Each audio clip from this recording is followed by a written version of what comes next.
Olá pessoal, tudo bem? Eu sou Bruna Torlai, professora de filosofia, especialmente de filosofia política, e eu queria aproveitar isso que está acontecendo entre o Trump, que reassumiu a presidência dos Estados Unidos e agora procura pender um pouquinho para o lado russo para tentar viabilizar uma negociação de paz na Ucrânia, para discutir algumas ideias fundamentais em torno da guerra enquanto instrumento político, porque eu percebo em todas as discussões que se realiza uma série de acusações sobre se esse analista geopolítico tem viés e aquele tem viés, quando muitas vezes alguns analistas estão simplesmente perfeitamente alinhados com o correto uso do vocabulário, considerando a diferença de uma guerra justa e de uma guerra injusta, considerando a diferença de uma aliança defensiva e de um projeto expansionista. Então a gente precisa entender, para a gente conseguir caracterizar o que está em jogo nessa tentativa de paz, no discurso da Rússia,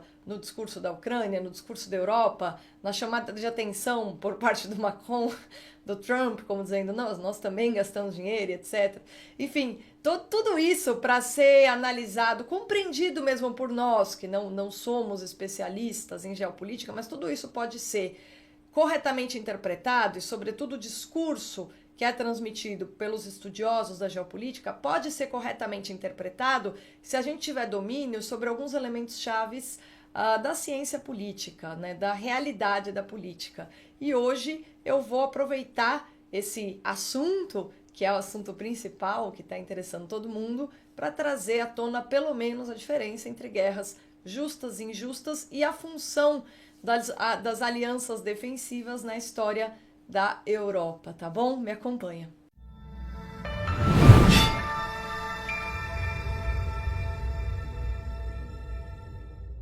Em primeiro lugar, eu vou começar falando da função histórica das chamadas alianças defensivas, alianças militares defensivas, e o que isso tem a ver com a história da Europa, né? É muito engraçado a gente ver o pessoal contrapondo Europa e Rússia.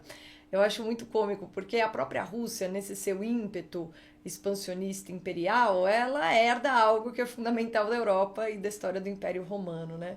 A Rússia, de fato, na União Soviética, durante o governo da União Soviética, ela demonstrou a que ponto a modernização do Estado russo, começado ali no século XVIII, no começo do século XVIII, por Pedro o Grande, intensificado por Catarina e aprofundado, né, pelos czares posteriores, o quanto isso aproximou a maneira de fazer política da Rússia de alguns componentes que foram gestados na história da Europa, né? E um deles é essa característica, esse ímpeto imperial, que é herdado realmente do Império Romano, e o outro deles é entender que justamente o poder está atrelado a desenvolvimento científico, tecnológico e domínio de recursos naturais. Tudo isso faz parte do projeto moderno pensado por Francis Bacon na ilhota da Inglaterra, que é a sede do atlantismo detestado pelo Putin. Então, quando a gente observa essas coisas que acontecem, tendo uma noção da história da cultura, às vezes o cenário fica um pouco cômico para nós, né? Na verdade, todo o discurso do Putin, o fato de a Rússia ser uma autocracia, uma ditadura, na verdade, né? Autocracia é um eufemismo para ditadura. Ele manda na Rússia. Então, ele manda na Rússia, ele é o oligarca principal, cercado por outros oligarcas, tá? Ele manda, ele já vai acontecer assim, tal. Tanto que é daí que vem a rapidez, inclusive, das decisões, né? A efetividade do governo, né? O fato de algumas pessoas falarem, não, a vida na Rússia é boa, a vida na Rússia é segura, eu posso sair da minha casa às 4 da manhã. E você tem alguns componentes que o pessoal elogia muito na Rússia, mas que são próprios de ambientes ditatoriais, né, de ditadura, em que você tem uma coisa, você tem uma unidade de governo, né? E essa ideia de ter uma unidade de governo, ter ditadura, diferentemente do que as pessoas assumem, é amado por muita gente. Por isso que a gente tem um apoio à Rússia tão forte, mesmo no Brasil, tá? A gente tem muitas pessoas que, no fundo, acham que a melhor coisa do mundo, o melhor tipo de governo é uma pessoa mandando, resolvendo, para que os demais toquem a vida, né? E aí, daí a gente tem esse espírito, no Brasil é muito presente, né?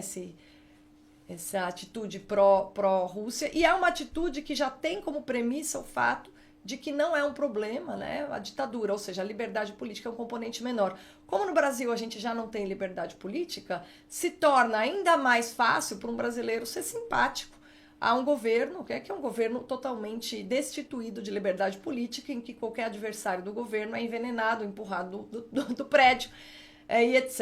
E assim a vida vai sendo tocada, né? Ao mesmo tempo, a característica de ditadura é uma força de propaganda muito forte para convencer o tempo todo as pessoas e a opinião pública internacional de que aquilo que está sendo feito é legítimo, né? Você tem esse outro componente que é comum a toda ditadura.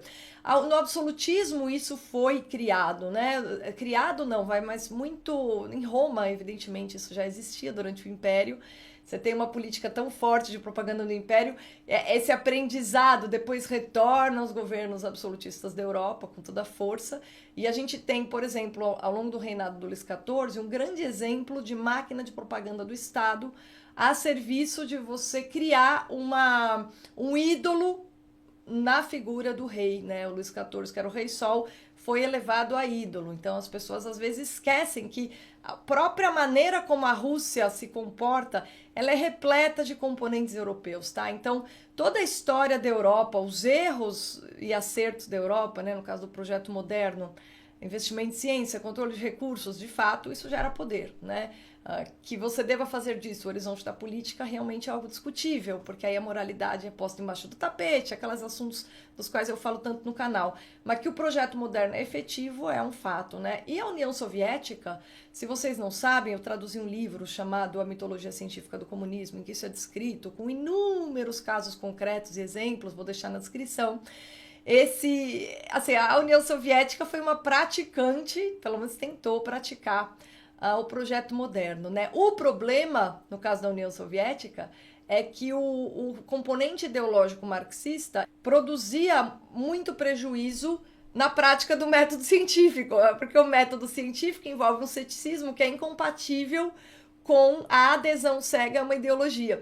Então é muito engraçado, só que essa ideologia, que é a ideologia marxista, foi gestada na Alemanha, e a União Soviética foi um misto de religião civil, gestada na França, da Revolução Francesa, depois na Alemanha, com Marx e Engels, e o projeto moderno baconiano. Então, quando a gente olha para a Rússia, e quando a gente olha para ela tentando se colocar diante da Europa como uma igual, como um par, não aceitando que a Europa a escanteio e procurando acordos, né, como aconteceu na época do gás entre a Rússia e Angela Merkel, que eles fizeram aqueles dutos. Enfim, a gente percebe que a Rússia, na história da Rússia, existe sim uma série de afinidades com a Europa e ao mesmo tempo uma sensação de estar fora. Então a Rússia tem um pé na Europa, um pé fora, e tem um misto de aliança e estranhamento, né?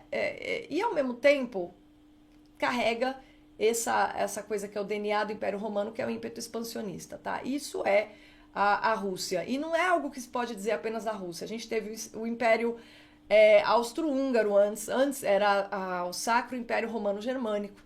A gente teve uma série de tentativas imperiais, o próprio Napoleão, pelo amor de Deus, que inclusive invadiu, tentou chegar até Moscou.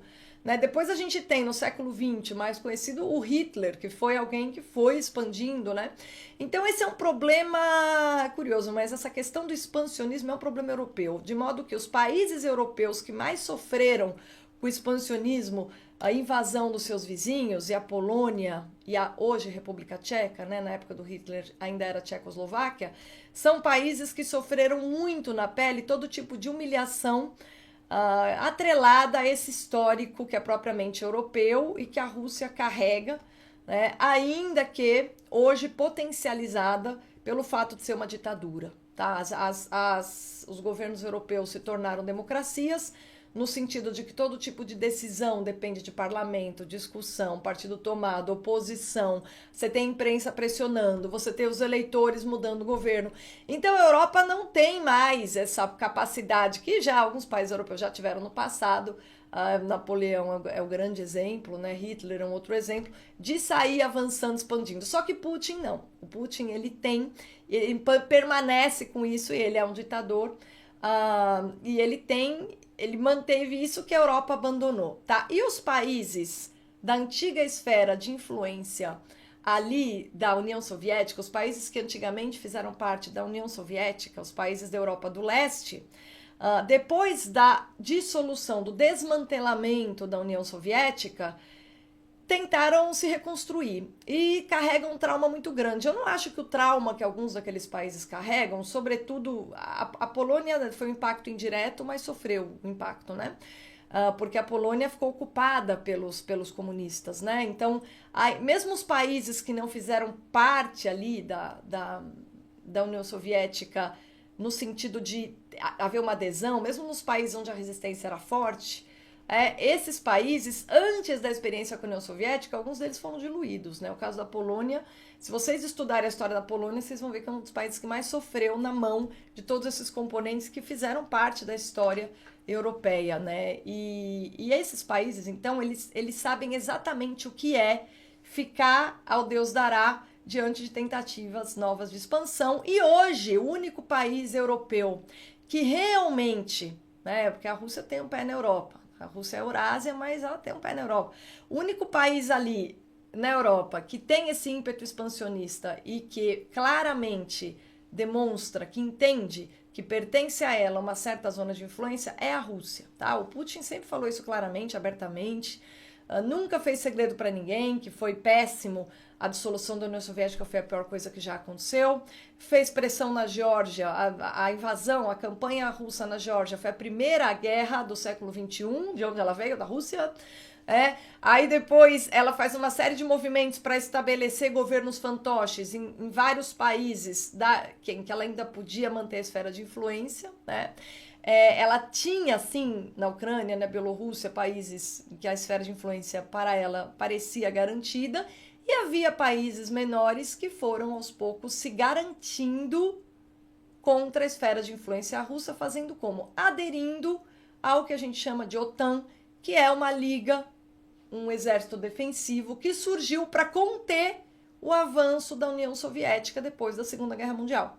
Tá? Então a OTAN, ela é o típico exército defensivo, já aconteceu antes, né? A gente tem na história da Europa história dessas ligas que funcionam como uma espécie de polícia geral contra um agressor comum, tá? Mesmo na Grécia, na época em que os persas o tempo todo procuravam fazer colônias no Mediterrâneo, você tem Atenas e Esparta fazendo uma liga oferecendo proteção àquelas ilhotas, né? Depois Atenas vai abusar um pouco dessa liga, né? Mas essa estratégia de governo defensivo, ela surge apenas quando algum país numa região que tem em comum um território terrestre, ou seja, em que as invasões são fáceis, né?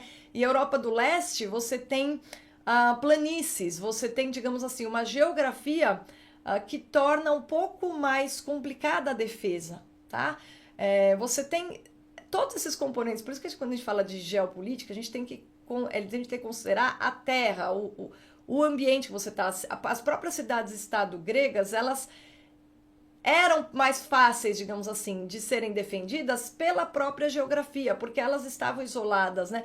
A autodeterminação que caracterizava a sua maneira de vida, elas tinham constituições diferentes, governos diferentes, mas se devia também elas estarem isoladas umas das outras. Então elas até tinham um ponto em comum, eram todos gregos, mas cada qual se governava, né? Já o Império Persa não, ele é uma massa que avançava, né? E por isso que eles viam justamente como inimigo comum. Porque no Império Persa a ideia era criar uma unidade, uma grande confederação em que os persas fossem os donos de tudo e o resto fosse colônias, né? E os gregos, pela constituição, pela maneira como as cidades-estados se constituíram, baseada nesses agrupamentos isolados com a autodeterminação, não puderam aceitar isso, né? Por isso que eles se envolveram nas guerras contra os persas, venceram, né? Depois fizeram ligas para proteger as ilhotas menores que escolheram ficar sob sua esfera de influência para não virar colônias, etc. Então, isso é algo que a gente vê na história da Europa. Se vocês forem investigar a história do Império Romano, então, pelo amor de Deus, vocês vão ver isso de novo. Né? E depois o Sacro Império Romano Germânico, né? Que surge ali na Baixa Idade Média, né?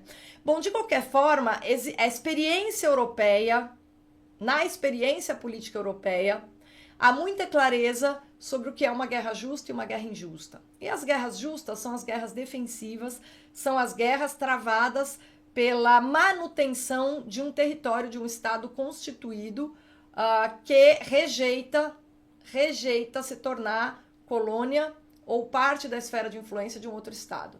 E o fato disso se aplicar perfeitamente à Ucrânia com relação à Rússia não é novidade na história da Europa, tá? As pessoas hoje em dia têm uma falta de cultura geral muito grande, então fica difícil a gente conversar essas coisas, né? Mas é evidente que assim que o Trump senta com o Putin, veio que pra falar, tudo bem, o que você pegou da Ucrânia é seu, será que a gente consegue terminar a guerra e tal? É impossível não se lembrar do que Chamberlain fez com Hitler com relação à Tchecoslováquia. Por quê? Porque o Churchill fez questão de deixar isso na memória da Europa. Hitler já estava mostrando a que ele vinha, os países europeus estavam começando a se preocupar, mas cada um queria se ocupar da sua política doméstica, como é comum, ilegítimo e compreensível. Chamberlain, na Inglaterra, vai lá e chancela a invasão de Hitler à Tchecoslováquia. E diz, tudo bem, fica com esses 20% aí da Tchecoslováquia e não enche mais o saco de ninguém. Ele, beleza. Anos depois, Hitler tá ali, se expandindo por toda a Europa. E o que aconteceu de engraçado é que hoje, 1/5 da Ucrânia é controlado pela Rússia. Essa guerra deu à Rússia 1/5 da Ucrânia. E o Trump justamente propõe que esses 20%, que Putin fique com esses 20%, e para que a guerra não se estenda mais, né? Para que o acordo de paz seja firmado. É impossível não lembrar do Chamberlain, tá? É evidente que a história não se repete, mas as analogias são muito claras, tá? As analogias são evidentes, tá? E assim, da mesma maneira que a gente pode fazer analogias com a postura expansionista da Rússia hoje, com a da Inglaterra no passado. Existe um Império Britânico. Bem, o que acontece hoje é que esses países europeus membros da OTAN estão todos concentrados no que lhes restou de território e eles têm, digamos assim, uma espécie de pacto de cada um vai ficar na sua, teremos uma vizinhança calma. Os países europeus entraram num acordo, mas a Rússia não faz parte desse acordo.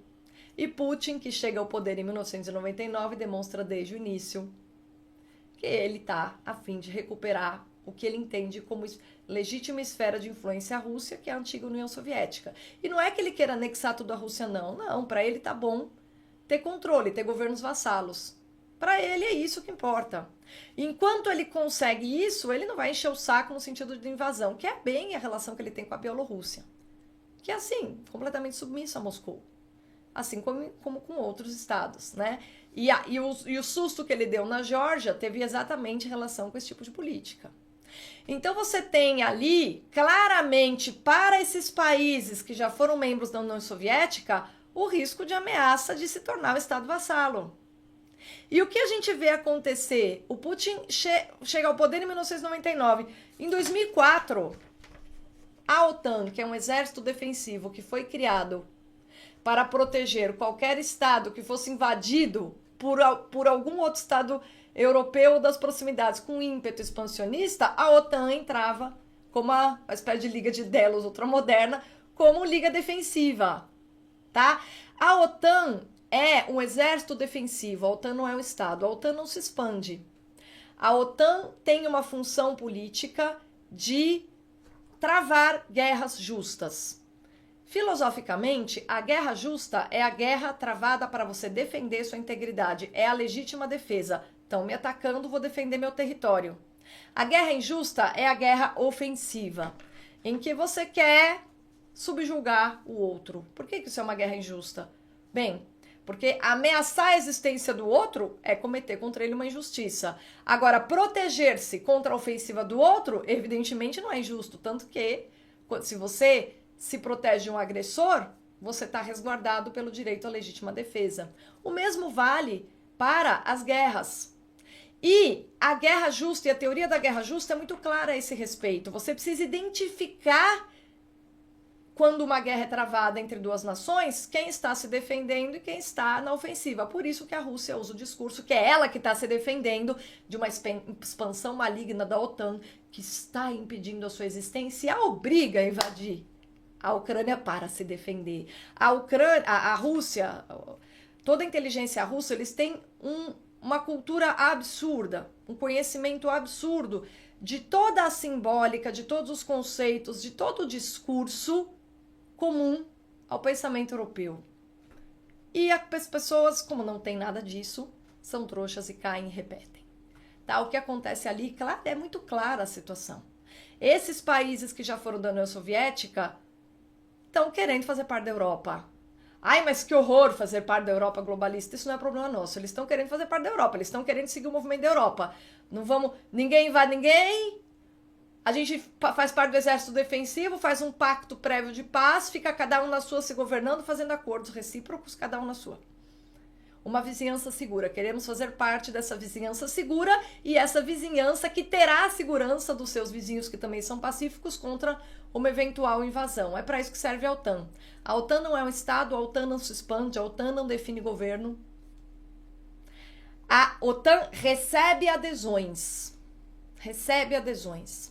Falar de expansão da OTAN é a coisa mais ridícula que eu já ouvi na minha vida. Felizmente, o Marcelo, do Hoje no Mundo Militar, disse isso quando ele foi no Vilela essa semana. Eu fiquei tão feliz, tão aliviada, porque desde a semana passada eu tenho tido algumas discussões, às vezes acaloradas, com as pessoas falando, pessoal, eu sei que vocês não estão fazendo isso por russofilia, mas o uso do termo expansionismo da OTAN é louco, é insano, é ilegítimo.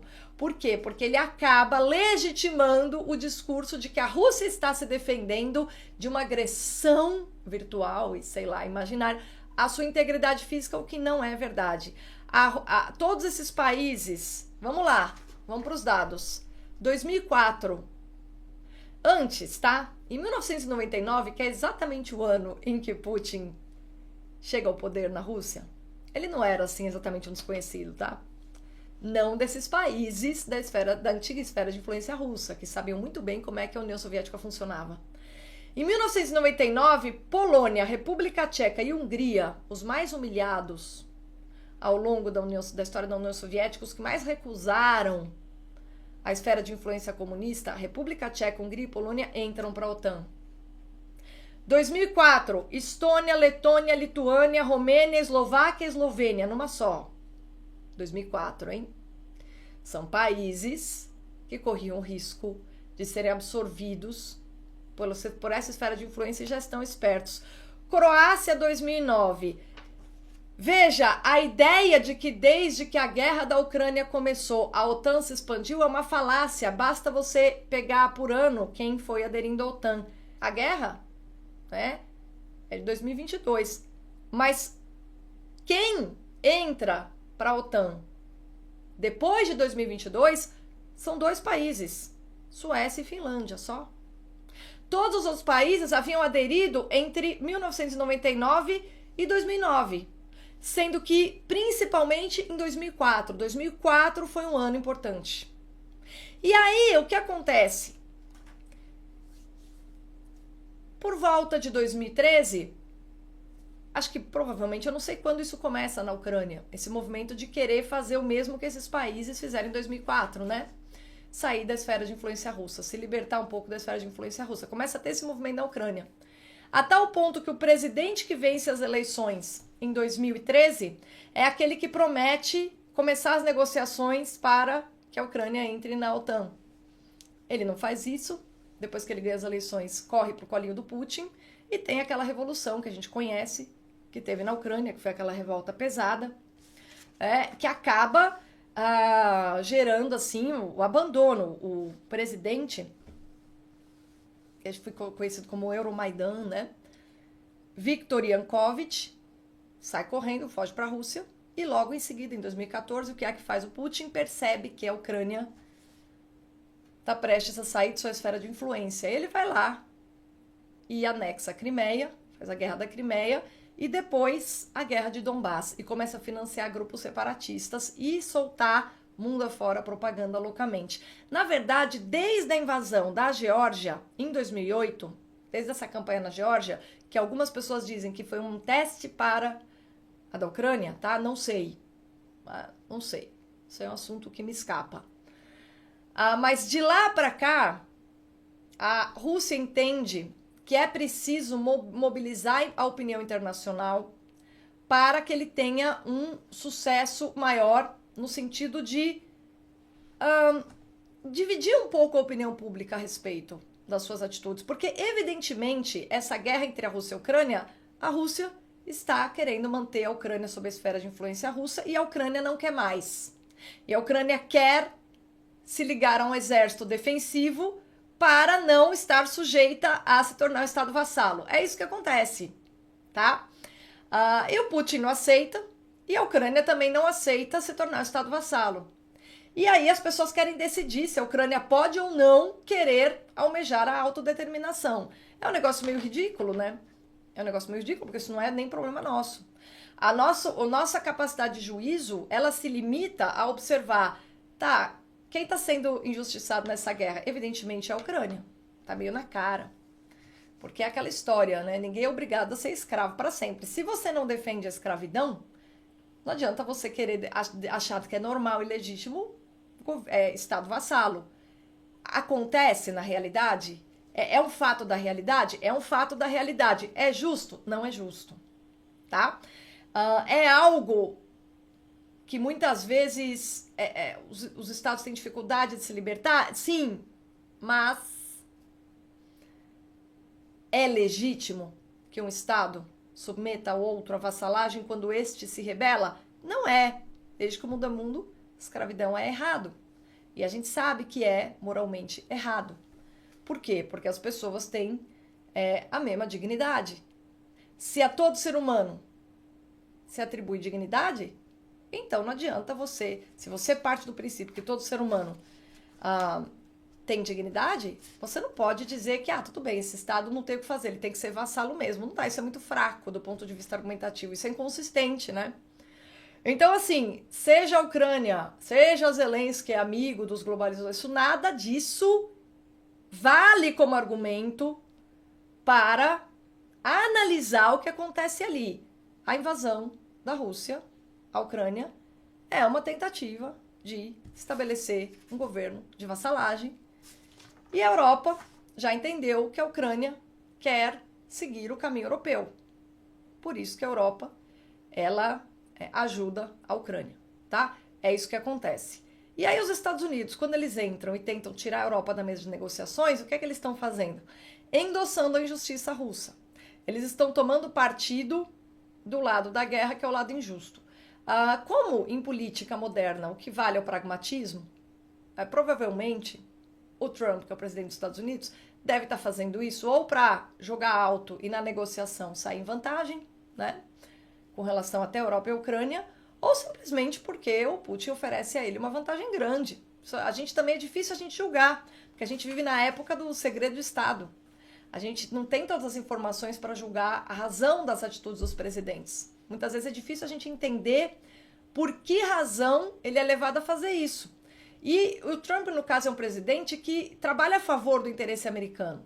Então, evidentemente, tem algo que vai favorecer o interesse americano nessa aliança. Porque ele trabalha assim, a gente sabe, o discurso dele é esse, ele foi eleito para isso.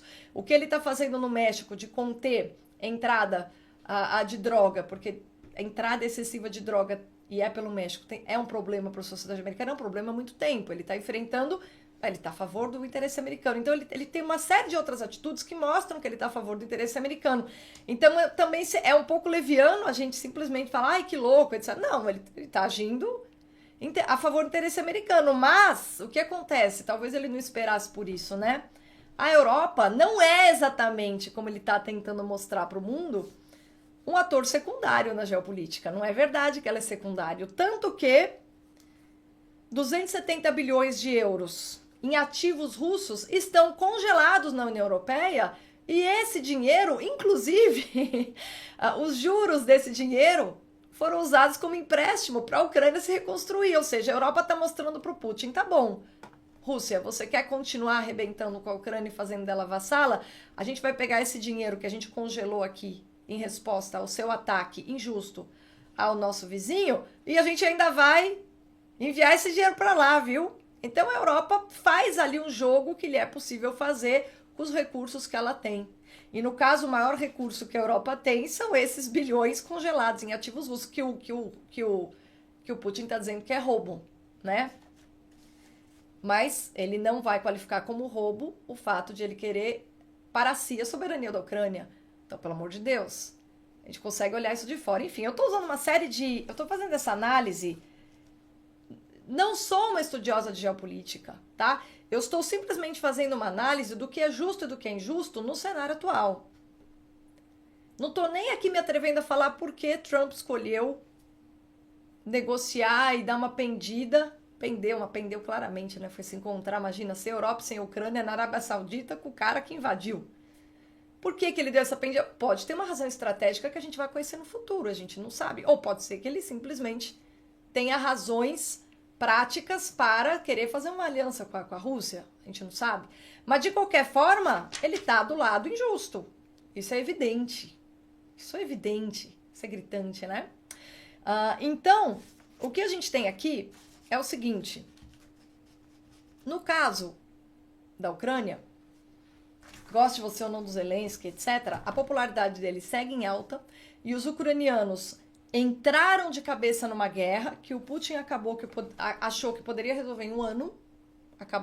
Eu lembro que na época que teve a invasão, que eu falei, nossa, aí será que é o começo da Terceira Guerra Mundial?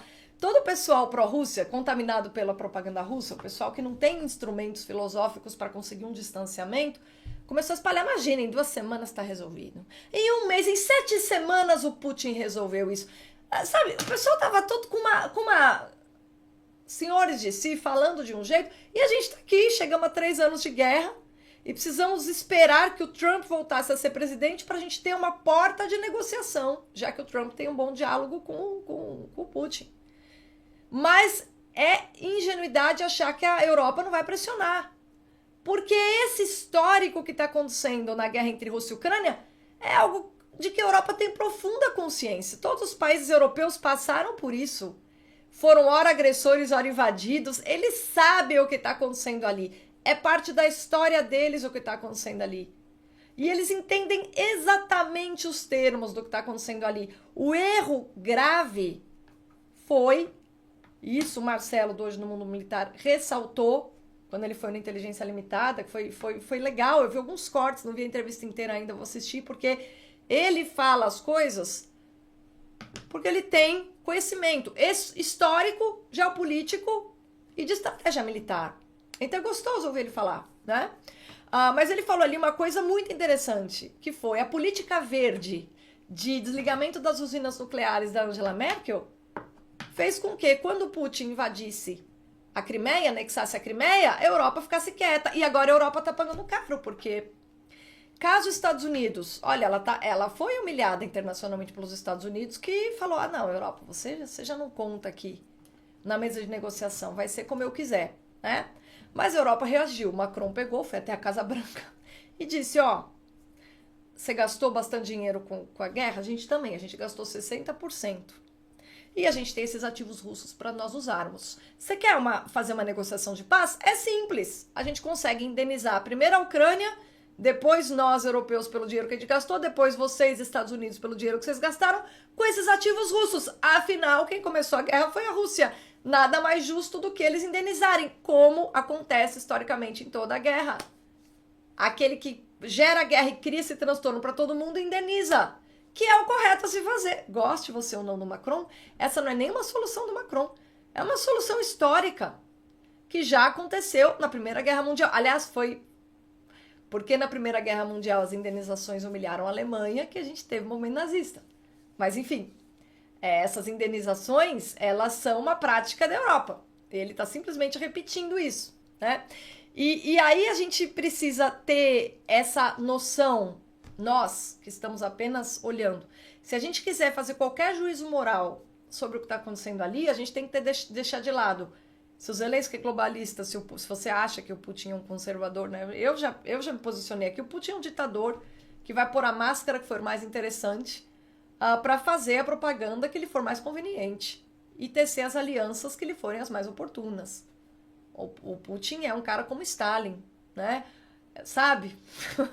Ele é muito parecido com o Stalin. Inteligência, tanto que ele depois do Stalin, ele é o russo que está mais tempo no poder. Ele não é qualquer um. Ele é uma pessoa que você precisa olhar com atenção, né? E com muita desconfiança, né?